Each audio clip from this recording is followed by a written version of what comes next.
यदा यदा हि धर्मस्य ग्लानिर्भवति भारत अभ्युत्थानम् अधर्मस्य तदात्मानं सृजाम्यहम् परित्राणाय साधूनां विनाशाय च दुष्कृतां धर्म संस्थापनार्थाय संभवामि युगे युगे। जब जब इस पावन पवित्र धरा पर सत्य और धर्म पर असुरत्व अपना प्रभुत्व स्थापित कर लेता है, तब तब प्रकृति स्वरूपा माता भगवती जगत जननी जगदम्बा जी की इच्छानुसार सिद्धाश्रम के संस्थापक संचालक परमहंस योगेश्वर ब्रह्मऋषि स्वामी सच्चिदानंद जी महाराज इस धरा पर जन्म लेकर मानव को मानवता का पाठ पढ़ाकर मोक्ष के मार्ग की ओर अग्रसर करते हैं।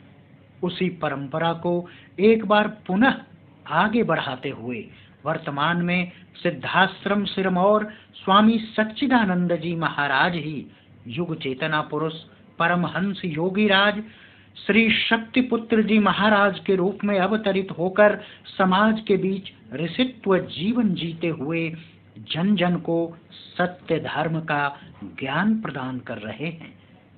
भगवती मानव कल्याण संगठन एवं पंच ज्योति शक्ति तीर्थ सिद्धाश्रम के संस्थापक संचालक परमहंस योगीराज श्री शक्तिपुत्र जी महाराज ही जिनके जन्म के विषय में आज से 500 वर्ष पूर्व के विश्व प्रसिद्ध भविष्य वक्ताओं जैसे नास्ट्रेदामस, कीरो, जीन डिक्सन, मिल्टन, प्रोफेसर हरार आदि अनेकों भविष्य वक्ताओं ने वर्तमान समय में जिस युग चेतना पुरुष के जन्म लेने व उनके द्वारा सतयुग का मार्ग प्रशस्त करने की बात कही है, उन्हीं अवतारी पुरुष के दर्शनों व प्रवचनों का आप लाभ लें।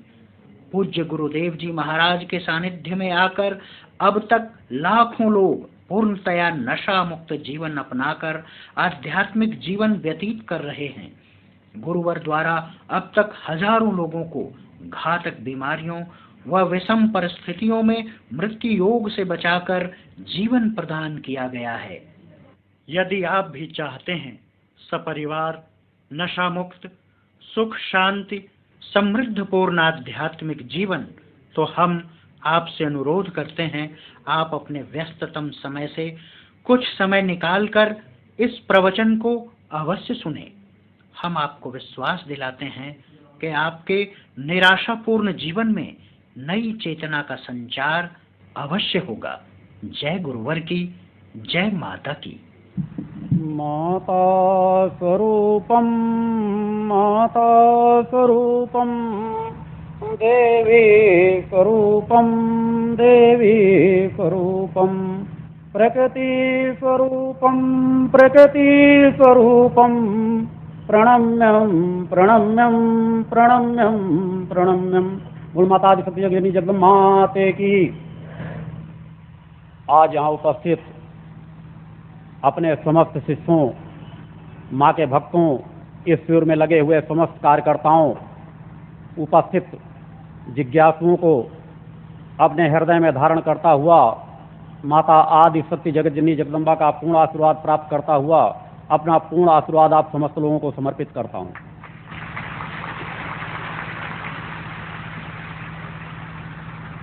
आज जहाँ इस कलयुगी भयावह वातावरण में पूरी मानवता तड़प रही है, कराह रही है,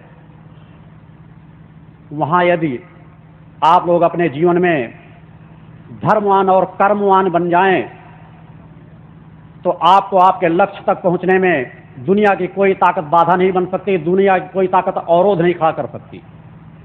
क्योंकि धर्मवान और कर्मवान मानो जो ठान लेता है वह कर गुजरता है।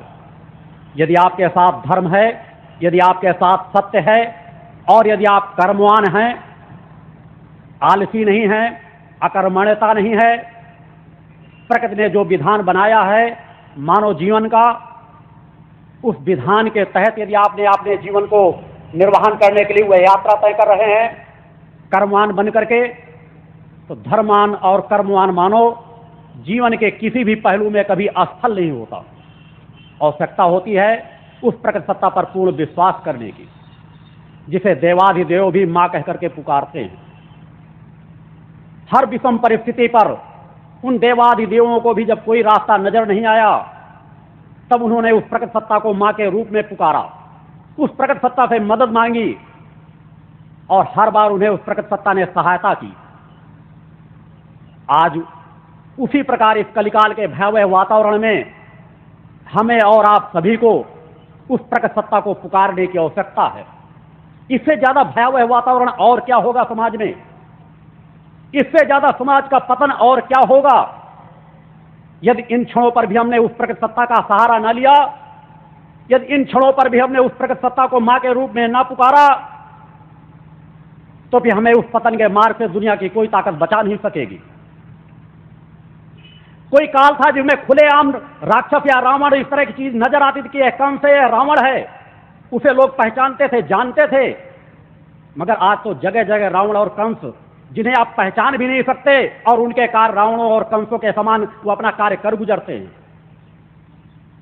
युवा शक्ति एक पतन के मार्ग पर जा रही है। उस युवा शक्ति को अगर रोका न गया, उस युवा शक्ति को पतन के मार्ग से अगर बचाया न गया, तो पूरा हिंदुस्तान, यह देश जो सोने की चिड़िया कही जाती थी, जिसमें धर्मवान पुरुष और कर्मवान पुरुष हर काल में उपस्थित रहे हैं, वह पतन के ऐसे रसातल में चला जाएगा जिसकी कल्पना भी आप लोग नहीं कर सकते। अभी वह समय है, इसे रोका जा सकता है, इसे बचाया जा सकता है, क्योंकि समाज का पतन का उस बिंदु पर नहीं गया जहां रोका ना जा सके, जहां प्रकृति का सहारा लेकर उसे बचाया ना जा सके। अतः सब लोग मिलकर के प्रयास करो, धर्मवान बनो, कर्मवान बनो, जीवन से आलस्य को निकाल फेंको और युवा शक्ति को बचाओ, अपने बच्चों को सतमार्ग में लगाओ। तुम्हारा धर्म है मानवता के पथ पर बढ़ना, मेरा धर्म है तुम्हें मानवता के पथ पर बढ़ाना।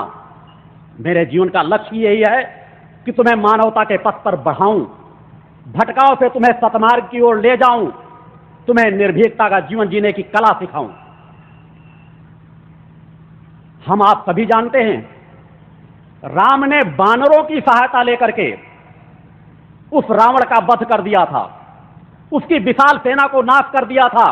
अरे तुम तो मानव हो, तुम तो मेरे शिष्य हो, तुम्हारा गुरु तुम्हारे रोम रोम में समाया हुआ है, उसे जानो पहचानो, अपने अंदर की शक्ति को जागृत करो और इस अनीति अन्याय अधर्म के साम्राज्य को का नाश कर दो। अपने बच्चों को पतन के मार्ग में जाने से बचा लो, रोक लो उस युवा शक्ति को जो विनाश की ओर बढ़ती चली जा रही है। नशे के रूप से अनीति अन्याय अधर्म के चंगुल में फंसती जा रही है, उसे रोकना होगा, उसे बचाना होगा।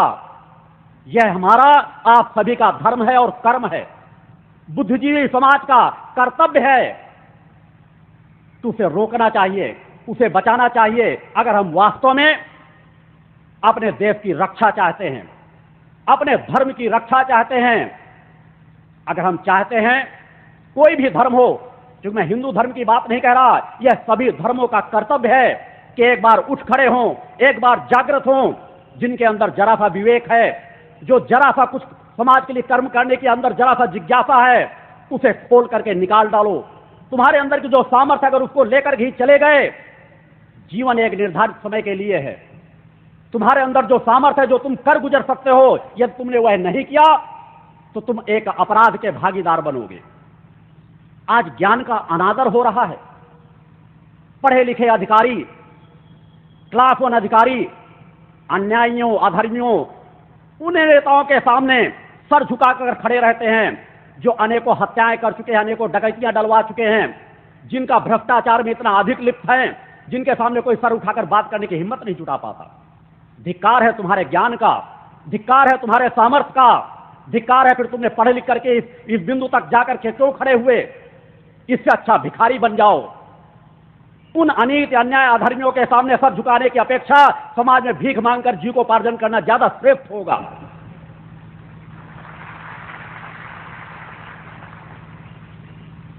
अन्यथा इसी प्रकार ज्ञान का अनादर होगा, अंगूठा छाप लोग नेता बनते चले जाएंगे और तुमको उनके सामने सर झुकाना पड़ेगा।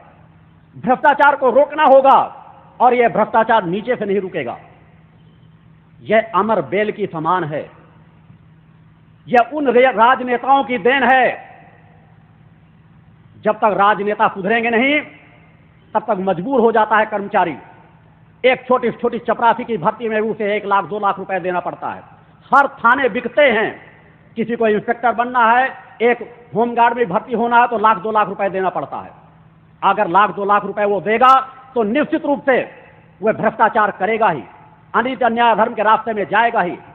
अगर इसे रोकना है तो अपने मत के अधिकार को समझो, क्योंकि ये मानवता की रक्षा के लिए आवश्यक है। मूल जड़ जहां पे छिपी हुई है। अपना मत कभी भी किसी अन्यायी, अधर्मी, अत्याचारी ऐसे नेता को मत दो जो मांसाहारी है, शराबी है, जुआरी है, जो बियर बारों में अपने नाश्ते और चाय पान करता है। दिन में सफेद पोष बन करके आपके बीच आते हैं, वोट मांगने के समय तो भिखारी बन करके झोली फैलाते हैं और उसके बाद 5 साल भूल जाते हैं। उन नेताओं का ही सम्मान करो जो वास्तव में जन सेवक बन करके कार्य करना चाहते हैं। यह प्रजातंत्र है, राजतंत्र नहीं। आज यह तो अपराध तंत्र बनता चला जा रहा है, माफियाओं का राज्य होता चला जा रहा है। इसे रोकना होगा। जब तक इसे रोकेंगे नहीं तब तक भ्रष्टाचार समाप्त नहीं होगा। यदि अच्छे लोग चुन करके जाएंगे, अच्छी विचारधारा के लोग राज्य सत्ता में बैठेंगे तो भ्रष्टाचार में कहीं ना कहीं अंकुश लगने लगेगा। सत्य पथ पर बढ़ने के लिए सबसे प्रमुख नींव वहीं से जागृत होती है जब आप किसी राजगद्दी पर ऐसे व्यक्ति को, अनाचारी अत्याचारी को बैठा देते हैं। उन्हें रोकना होगा। आवश्यकता है, प्रयास करो।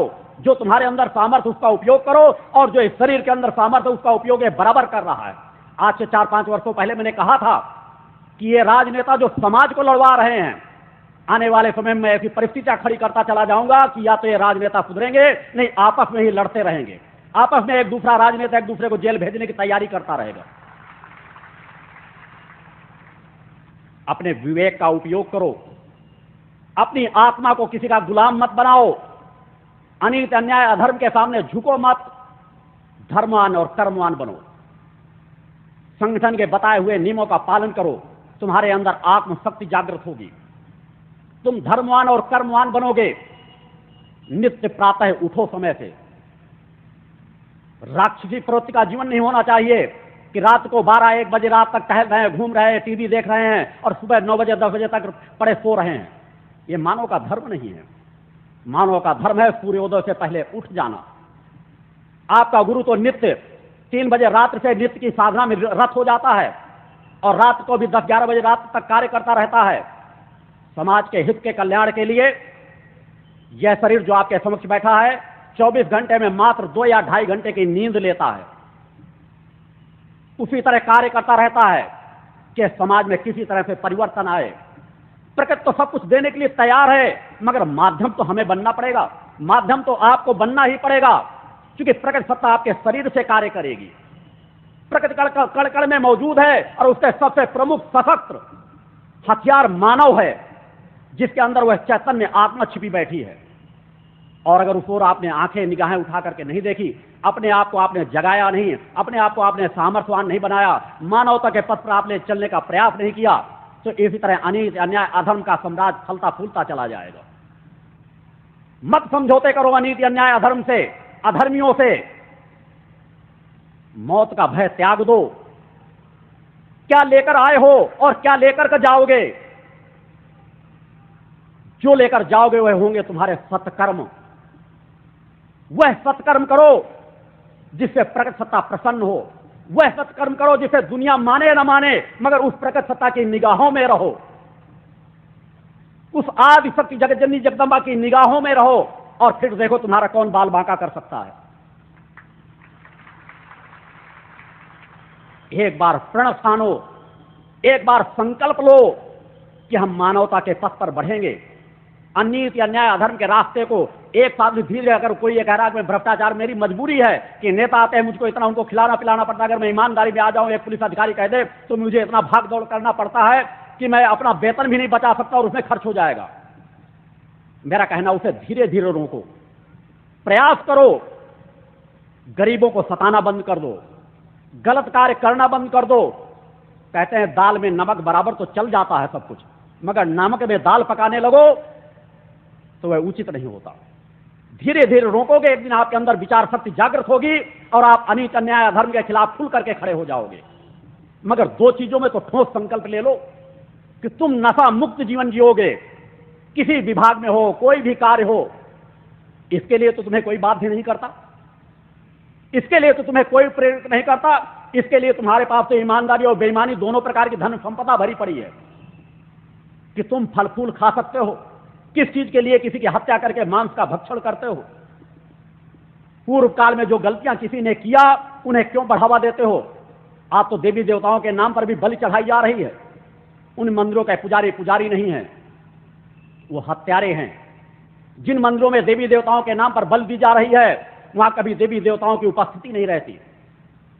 वो जल्लाद हैं, पुजारी बनकर ये कहते हैं कि बलि प्रथा देने से देवी प्रसन्न होंगी, काली प्रसन्न होंगी।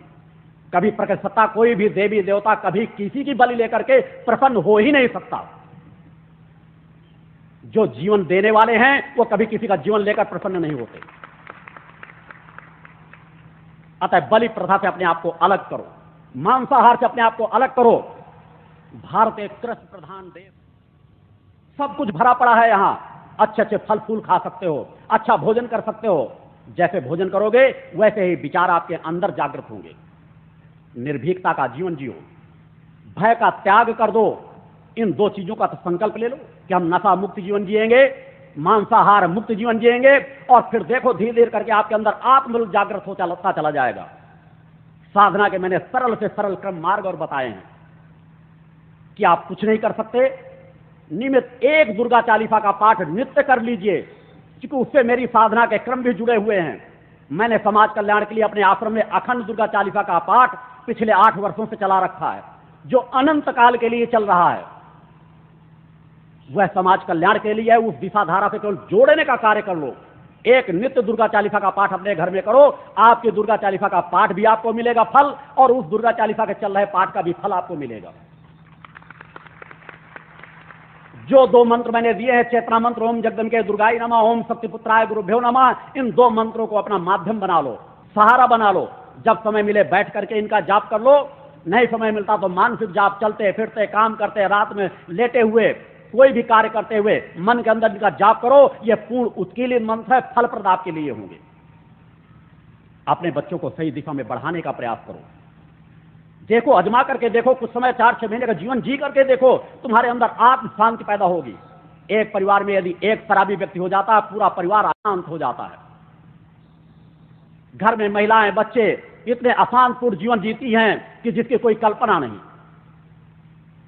और वही एक परिवार जहां फल फूल लोग खा रहे हो, सुख शांति से रह रहे हो, नफा मुक्त जीवन जी करके अपना कार्य करके घर जा रहे हो, और उसके बाद देखे घर के लोग कितना अच्छा स्वागत करते हैं आपका।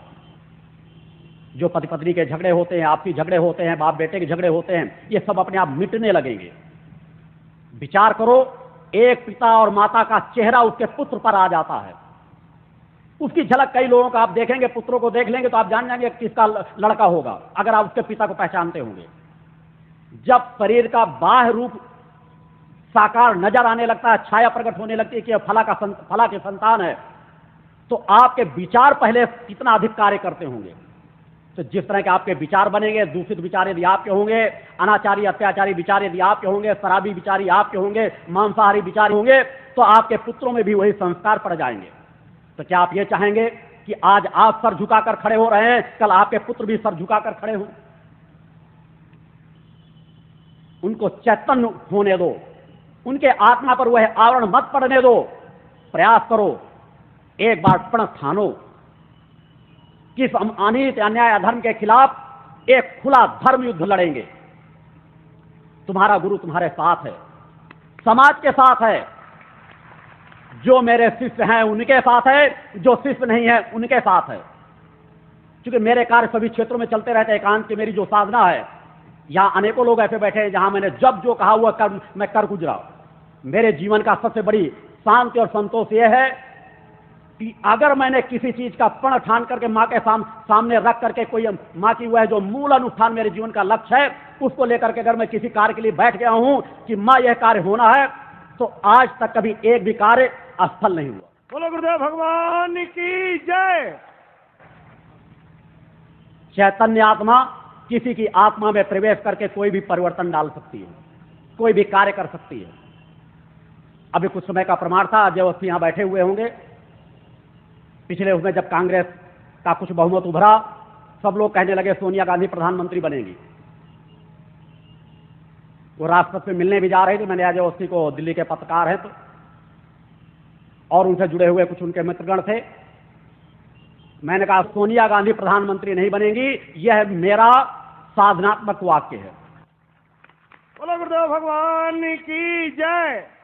अगर तुम जिसे चाहो मैं उसे प्रधानमंत्री बना सकता हूं, अगर चाहो। केवल एक बार मीडिया को एहसास हो, पूरे मीडिया के लोगों को एकत्रित करो, जिसे चाहो मैं उसे इन परिस्थितियों में भी मोड़ दूंगा। मेरे लिए कोई भी रचना, कहीं पर भी कोई भी परिस्थिति मोड़ना मेरे लिए कठिन नहीं। बोलो